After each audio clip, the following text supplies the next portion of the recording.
Hello, I'm Cole Porter of Porter Steel. As you all know, there's been a lot of discussion recently about American trade policy, particularly the new steel tariffs. You may have even seen some of my interviews for various news outlets. But I wanted to take a moment to share my remarks in full with you, not just as a business owner, but as someone who deeply cares about the future of our industry.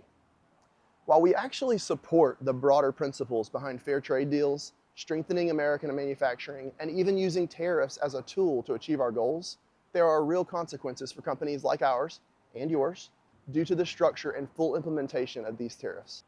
Unlike auto manufacturers or appliance makers, we can't raise prices mid-project in steel construction or delay timelines to wait for market prices to settle. We're locked into contracts, often months in advance, and when material costs spike, we have to eat that price difference. This means fewer dollars left over for new job creation, funding our strategic growth, and investing in the long-term stability and development of our employees and their families. We've grown Porter Steel over the last several years to a place where we feel pretty confident in weathering storms, and we're fortunate to be able to absorb the pricing hit to ensure stability for our team. But I've grown up in this industry and remember when that wasn't always the case for this company.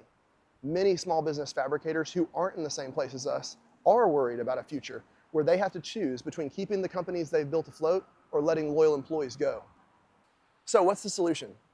I don't think we need to abandon the principle of strengthening American industry and manufacturing. We just need a modified approach that considers all the complexities of various industries and their sales cycles. Obviously, I care deeply about the impacts on steel fabricators, but all of the construction industry will be affected in one way or another, and construction touches every other industry in our country. I've advocated for a phased approach, a 1% to 2% tariff increase per month for whatever duration deemed appropriate by the administration on structural steel shapes. And with the reciprocal tariff strategy, I think this approach should be extended to all construction materials, since all subcontractors are indeed under contract when price changes hit. This steady pressure still sends a strong message globally, but it also protects American steel fabricators and other subcontractors who are doing the job of strengthening this country and keeping our employees in consistent work with regular paychecks to keep our economy running.